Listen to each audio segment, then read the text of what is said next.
Cheesy the Podcast, presented by Just Cheesy Productions.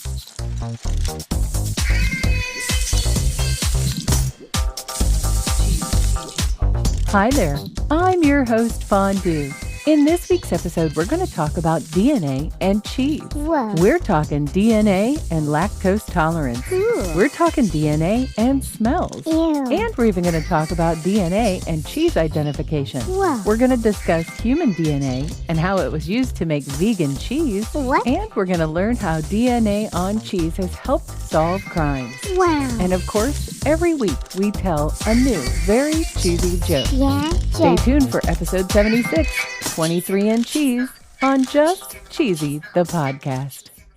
So cheesy, according to theconversation.com, in an article called The Surprising Role Cheese Has Played in Human Evolution, they had something in here that I thought was really interesting. Really? Did you know that approximately 2/3 of the world's population is lactose intolerant? What's it mean? Well, it means people with lactose intolerance, they experience really bad symptoms if they eat cheese or any other kind of dairy product. Oh, no. They suffer from bloating Ugh. and diarrhea Ew. and flatulence.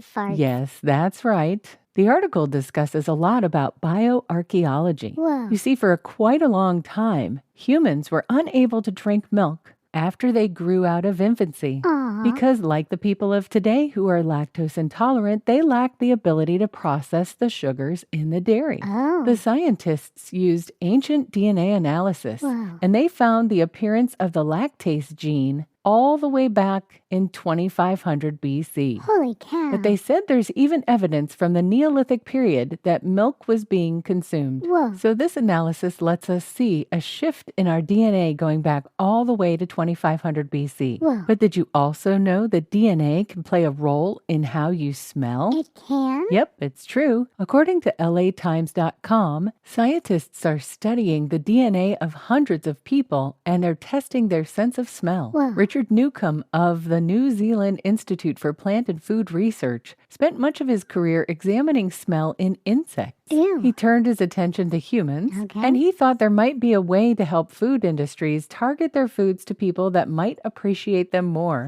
He assigned 10 different scents to the participants. Okay. He found what he called a genetic basis for 4 of the 10 fragrances. Whoa. Apples, violets, blue cheese, and malt, which is the main ingredient in a lot of beer. Yum. The genes responsible for detecting the scents were spread out across the genome, and it appears there was a single gene responsible for each of them. Wow. It says here they were even able to pinpoint the exact mutation responsible for smelling violets. Holy cow. And they said in case you're mapping your own genome, it's on Yeah. chromosome 11. Whoa. We learned a little bit about DNA in humans, Yeah. but did you know that DNA fingerprinting techniques are used to uncover cheese microbes? Whoa. According to Cordis.europa.eu, an international team of researchers have been using that same technology to identify microbes on smear-ripened cheese. Oh. And they have identified 8 different microbes on the French cheese reblochon. Wow. They said that the new group of bacteria, the reblochoni, was responsible for ripening, influencing taste, Ooh. texture, and smell of the cheese. Wow. And according to cheeseculturemag.com, DNA is actually helping the Swiss combat counterfeit cheese. Whoa. According to the article, it says that according to Bloomberg, approximately 10% of all Emmentaler sold in supermarkets are counterfeits Wow. made by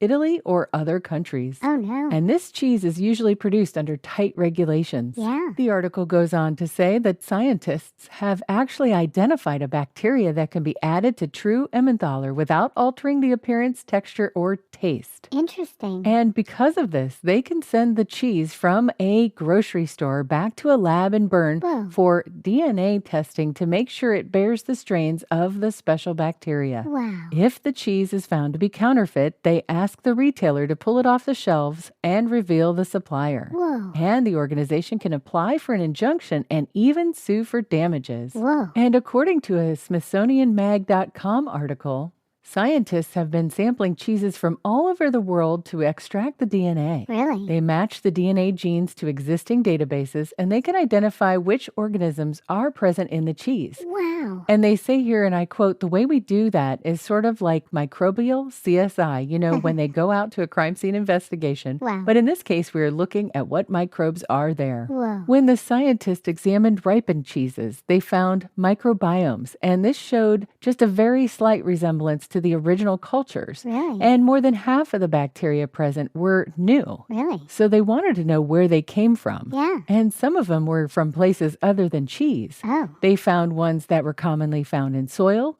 seawater, and Okay. chicken litter. What is chicken litter? According to Wikipedia, poultry litter is spilled feed, feathers, material such as bedding, and excrement. Ew. They also identified our old buddy bee linens, or Brevibacterium linens. Oh, yeah. This is the one that we say smells like sweat or dirty feet, and it's the one Yeah. that gives the stinky to Limburger cheese. Yep. Because this is the bacteria that can also be found in damp areas of skin between our toes.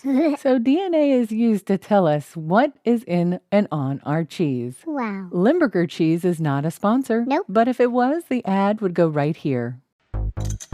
Have you ever wanted to listen to the web? Yeah. Well, Newsly makes that possible. They do? They're an all-in-one audio super app for iOS and Android. Super app. You can listen to trending articles on the web on topics that you choose and get them read to you in a natural human voice. What kind of topics? Sports, Cheese? tech, business, science. Cheese? I'm sure there's even cheese. Yay. They even have an entire section for podcasts. Are we there? Of course we are. Ooh. It's one of my new favorite podcast apps. They even have digital radio. Holy cow. Just go to www.newsly.me to download it free. Whoa. Or use the link in the description. If you use the promo code CHEESY, Cheesy. that'll get you 1 month free premium subscription. Yay.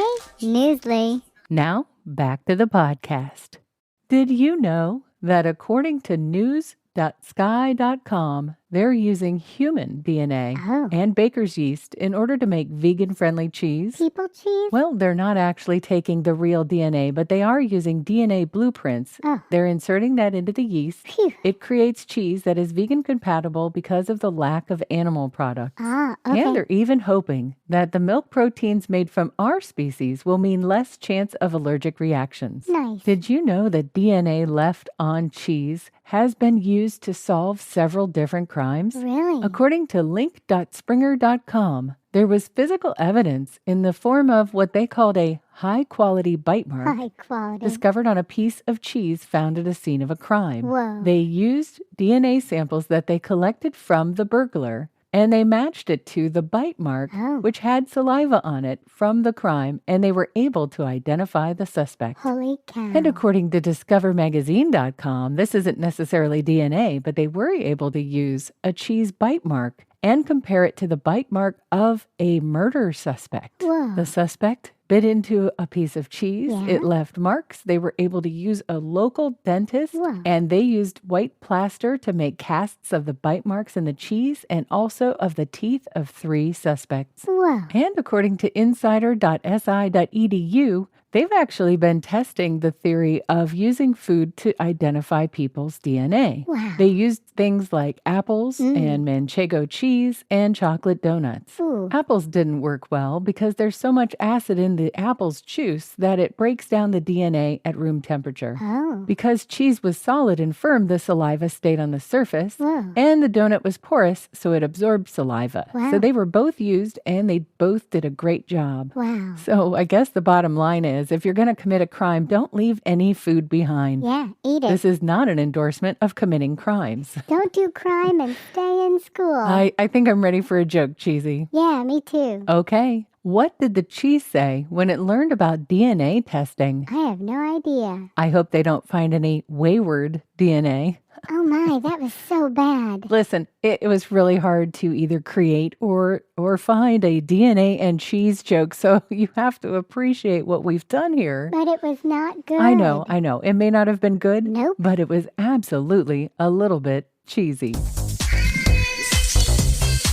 Thanks for listening to Just Cheesy the Podcast, episode 76, Thank you. 23 and cheese. We hit an unbelievable milestone this week, 10,000 total listens. Yeah, we did. Thank you everyone for listening, and we hope to have continued success. Stay cheesy, everybody.